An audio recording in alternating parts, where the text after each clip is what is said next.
Estamos en la controversia, transmite Canal Capital en directo un debate de actualidad, un debate como los debates de la franja de opinión de Canal Capital, que son sobre la coyuntura, sobre el momento y sobre las cosas que le duelen al país, que le duelen a la ciudad. Vimos el desconcierto del gobierno nacional, es impresionante. Ahí estaban el ministro del Interior y estaba el consejero para la seguridad y la convivencia ciudadana, y bueno, el consejero planteó que había que amenazó con que suprimir, digamos, o parar el campeonato de fútbol, el ministro con medidas de tipo de control y de represión, y uno, pues, cuando ve esas reacciones del gobierno nacional, se pregunta, bueno, ¿y cuál es la política que hay? Hay una ley del fútbol, hay también en camino un plan decenal para tratar la violencia en el fútbol, pero uno ve que los funcionarios los ha cogido de sorpresa. Estos hechos de violencia y sus manifestaciones y sus estrategias no son muy claras.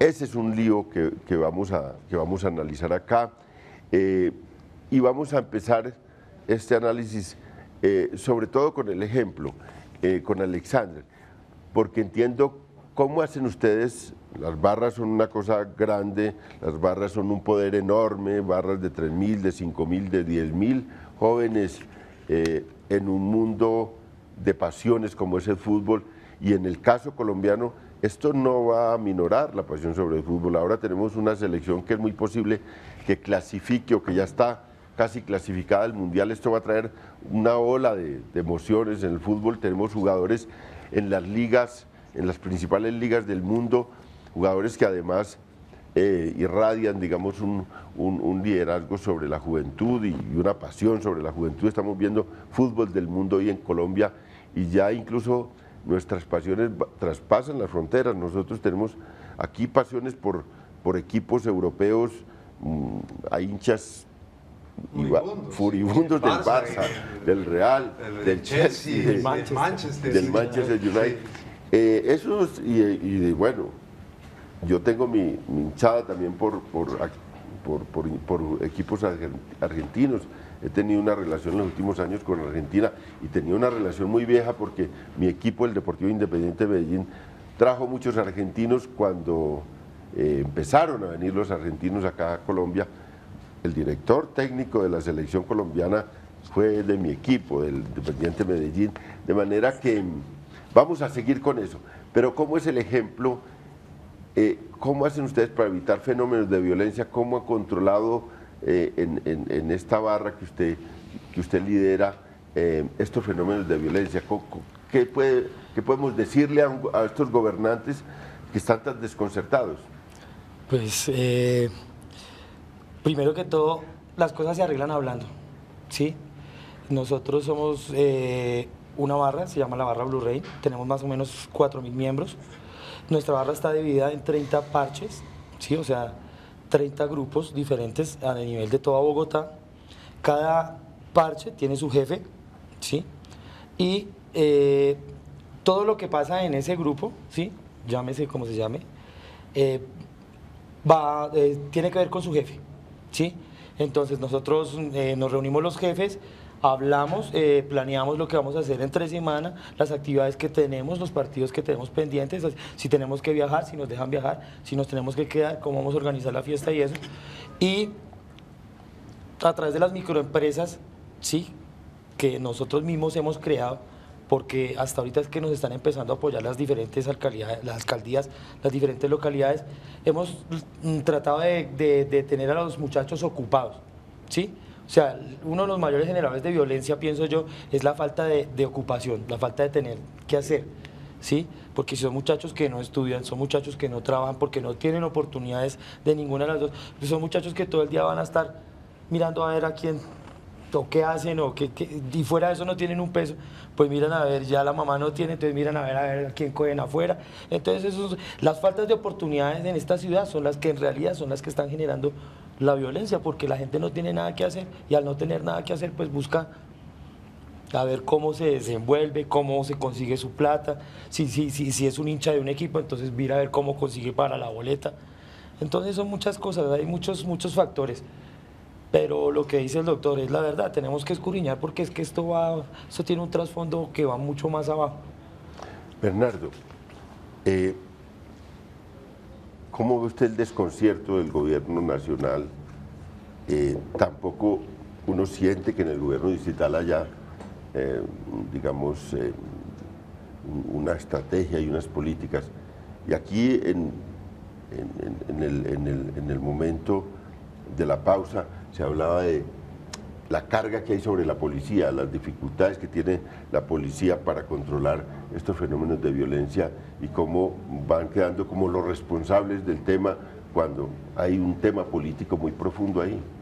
Sí, y yo creo que uno de los asuntos que más desconcierta es el hecho de que quizás Bogotá y en general el país ha tenido una trayectoria larga con el tema del uso de las barras, de la canalización de la energía de las barras de manera positiva.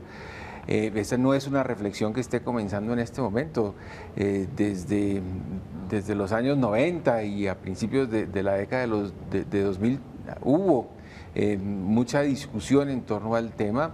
Se trabajaron programas interesantes, se vio el valor que había de trabajar y apoyar los líderes que pueden en un momento determinado tener una influencia muy positiva sobre los jóvenes, orientar, abrir caminos, apoyar iniciativas de emprendimiento, como lo comenta Alex, pero de alguna manera el tema dejó de ser un punto en la agenda de los alcaldes y del gobierno, y ahora, después de que nos hemos olvidado del asunto y vuelve y emerge la violencia, entonces está el desconcierto porque definitivamente nos olvidamos de todo lo que ya habíamos aprendido.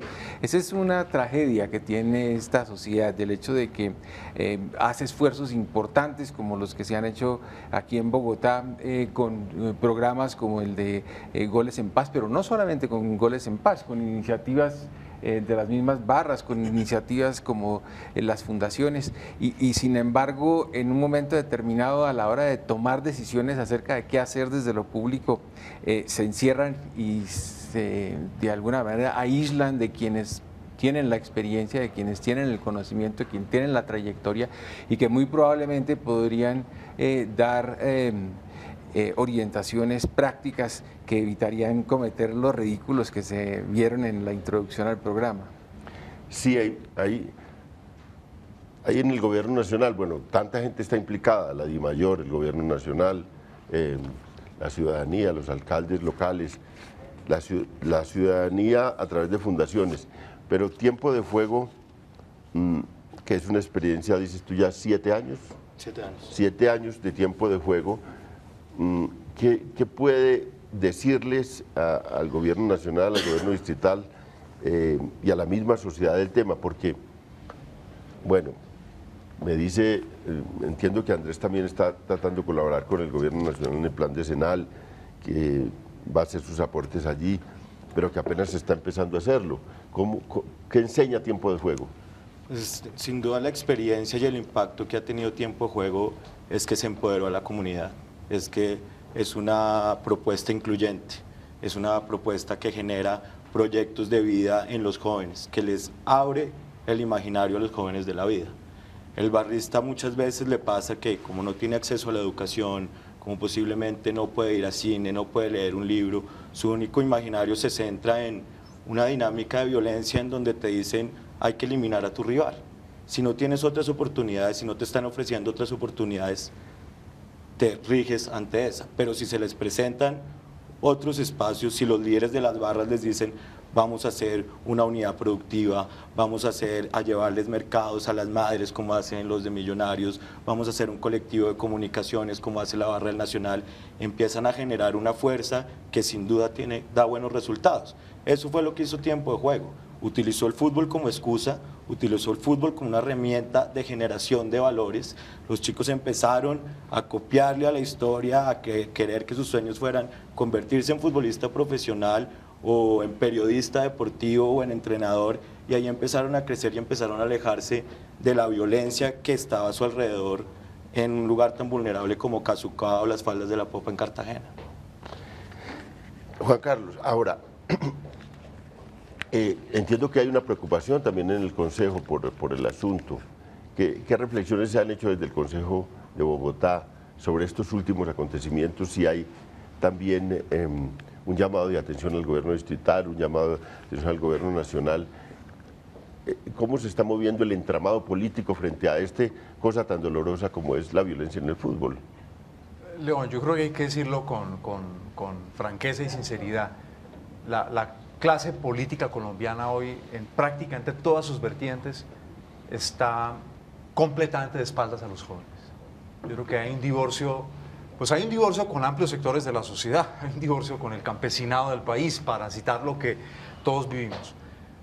Pero frente a los jóvenes, digamos, el mensaje de la política es sentido tan falso y la política está tan dedicada hoy al saqueo de los recursos públicos que, por desgracia, han desaparecido muchos de los temas centrales que deberían ser un asunto de discusión con la sociedad. Aquí detrás de las cámaras hay una imagen muy bonita y es que está la familia de Alex. Esa es también la fiesta del fútbol. Una fiesta, ¿cierto?, donde uno de niño va con su padre al estadio y uno en muchas ocasiones sigue el camino de hincha del papá, o de pronto uno con vergüenza un día le dice al papá: papá, es que yo esa camiseta no quiero ponérmelo porque yo soy hincha desde otro equipo. Eso me ocurrió a mí, sí, muy bien, dolorosamente. Entonces, digamos, están esas potencialidades indudables del fútbol. Pero Bernardo hacía un recuento ahora que me parece muy importante de lo que ocurrió frente a las barras hace unos ya casi 20 años, 15 años. Hoy la situación es muy complicada, porque cuando las barras y el movimiento futbolístico fueron dejados en el abandono, y los movimientos juveniles en Colombia dejados en el abandono, entonces en el caso de Bogotá, yo sospecho que probablemente eso ocurra también en otras ciudades, entraron dos factores muy fuertes. Uno, la violencia y la territorialización de la violencia. Porque lo que tiene lugar, digamos, es una apropiación territorial. Este espacio es de los hinchas de Santa Fe, este espacio es de los hinchas de Nacional, este espacio es de los hinchas de Millonarios, y un rechazo violento a quien pase con otra camiseta por ese territorio, con costos para la vida de las personas. Y lo otro, el tráfico de las drogas. Yo creo que eso hay que decirlo con una enorme franqueza. Digamos, el tráfico de las drogas ve en muchas de las organizaciones de barristas un poder enorme, una organización gigantesca, unas posibilidades de unos canales de distribución allí. Y está el billete de los narcos, el billete de los narcos urbanos. Usted lo sabe muy bien, León, usted lo sabe muy bien, Bernardo, es un billete muy largo y muy grande. Y con el cuentico ese de que aquí lo que hay es microtráfico, entonces la palabra microtráfico como que achica en las mentes de todos nosotros la reflexión sobre que Bogotá es el mercado más grande de las drogas. Entonces, ¿por qué es tan ridícula la posición del gobierno nacional? Porque esa posición no sabe nada de la gravedad del problema que se ha incubado. Porque, digamos, yo trato de introducir aquí, cierto, que vayamos a las raíces de la violencia, coincidimos creo con todos los que estamos aquí, pero al mismo tiempo hay que decir con franqueza, y Alex, usted tiene allí un liderazgo muy importante para ayudar en ese tema. Por supuesto, usted no puede estar solo, sin el apoyo de las autoridades. Y hay que decir, la violencia y el narcotráfico están infiltrando peligrosamente la cultura de las barras del fútbol. Y eso hay que decirlo ahora, porque si lo decimos más tarde, dentro de 2 o 3 años, un día descubrimos que ya el poder es tan profundo, León, que no podemos enfrentarlo, y entonces toca ya bloque de búsqueda y todo ese tipo de cosas, esos remedios terribles que nos tenemos que inventar en Colombia ante el descuido del mal cuando está chiquito. Sí, Juan Carlos toca un tema que es la madre de todos los temas, la influencia de las mafias en el fútbol. Pues nosotros tuvimos una desgracia que fue la de Andrés Escobar, que es como, nos dolió. como la vergüenza, una vergüenza, digamos, del país en un momento muy especial del fútbol colombiano, en la ola anterior, digamos, de gran éxito de nuestra selección y de un momento de euforia en el fútbol colombiano. Y a uno le da miedo que, digamos, todo esto pues se vuelva, ya es muy doloroso, pero se puede volver una catástrofe mayor por el tema que toca Juan Carlos, que es la influencia de las mafias en el fútbol. y cómo enfrentar eso. De verdad que no hay solo un tema de cultura ciudadana, de atención de las barras, de cómo construir, digamos, un barrismo distinto, sino también hay un tema político grueso, gordo, de fondo, ahí que tenemos que poner la atención y del cual yo creo que Bernardo tiene más ideas sobre eso. Pues lo que preocupa mucho es que, como dice Juan Carlos, estamos en una coyuntura en donde confluyen varios factores de muy alto riesgo. Uno es el hecho de que ha pasado desapercibido, pero durante estos años, de aquí más o menos de entre el 2005 y el 2020, durante estos 15 años, es el momento en el que la cohorte de jóvenes que están entrando, que están cumpliendo 15 años y que están entrando a la vida laboral, es la más grande que ha tenido y va a tener Bogotá en toda su historia. Eso significa entonces una presión muy grande para que haya actividades de ingresos, posibilidades de generación de ingresos, y lo que los jóvenes encuentran es que la ciudad efectivamente está de espaldas a pensar en abrir oportunidades para ellos. Los que no están de espaldas son precisamente quienes están manejando los circuitos económicos ilegales y están dispuestos a abrirles todas las oportunidades a estos jóvenes para que se hagan su billete y además los enriquezcan más utilizando a los jóvenes de una manera infame. Entonces, pienso que el llamado que hace Juan Carlos en el sentido de que el gobierno está de espaldas a una situación crítica, por cuestiones demográficas, pero también por el hecho de que la nuestra es una economía que no está generando oportunidades de empleo para los jóvenes.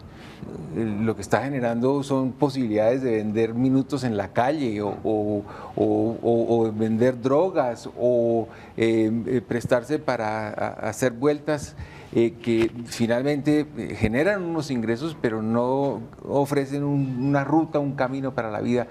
Eso es algo que el gobierno realmente está ignorando y que las políticas que supuestamente están impulsando el desarrollo económico del país están también de alguna manera tapando, y es que muchas de las industrias, mucha de la inversión que supuestamente va a generar oportunidades de empleo no lo están haciendo para los jóvenes que están entrando al mercado en este momento. Alexander, ¿realmente las barras pueden ser un vehículo de influencia de las mafias? ¿Pueden convertirse en, digamos, como lo fueron en Medellín las comunas, en, digamos, una fuente de reclutamiento para el tráfico, para la venta de las drogas, para todo, León, para otro tipo de negocios? Para todo. Si usted lo ve desde ese punto de vista, en donde tiene ya 3.000, 4.000, 5.000 personas organizadas, ¿sí? Que usted no tiene que buscarlas, sino que ya están ahí, pues imagínese, eso es un tesoro para todas esas personas que quieren hacer eso. Incluso para los políticos, si quieren votos, ahí está la barra. Toda clase de persona tiene cómo llegar a la barra. Lo que pasa es que nosotros ya, pues por vivencias propias y por experiencias propias, pues ya sabemos, sí, a qué personas recibimos y a quiénes no. Nosotros, lo que les estaba comentando yo ahorita atrás de cámaras, nosotros llevamos una campaña, sí, antidrogas, sí, en donde no permitíamos el consumo de ninguna sustancia en la tribuna, sí, y duramos más o menos 3 años con esta campaña. Desafortunadamente, nadie nos colaboró, nadie nos prestó atención, ni la alcaldía, ni Millonarios, ni nadie nos prestó atención, entonces pues desafortunadamente ya se nos salió de las manos y pues ya no, sí, ya el control que ejercíamos antes no se ejerce ahora. No es porque se hayan mezclado las mafias, pues afortunadamente créanme que yo que soy un líder, sí nos han intentado hacer lances por lado y lado, pero pues como no es solamente una cabeza, sí, somos varias cabezas, entonces las decisiones no las toma una sola persona. Las decisiones se toman entre todos los jefes, ¿sí?, que estamos presentes ahí en la barra. Entonces, pues afortunadamente no hemos permitido ni que se filtre la guerrilla, ni que se filtren las mafias de droga. No le voy a decir que no hay consumo, sí, eso sí hay consumo, pero no porque haya una filtración de mafias ni hay reclutamiento de la guerrilla. Sí, claro, hay gente detrás de los muchachos, pero que nosotros sepamos o que nosotros admitamos o que nosotros permitamos, no. Andrés, la posición de la DIMAYOR, digamos, hay una responsabilidad pública muy grande, pero este es un negocio privado. ¿Cómo compaginar esas dos cosas? La tentación, digamos, del negocio privado es a ponerle talanqueras de tipo económico más que, digamos, proyectos ciudadanos.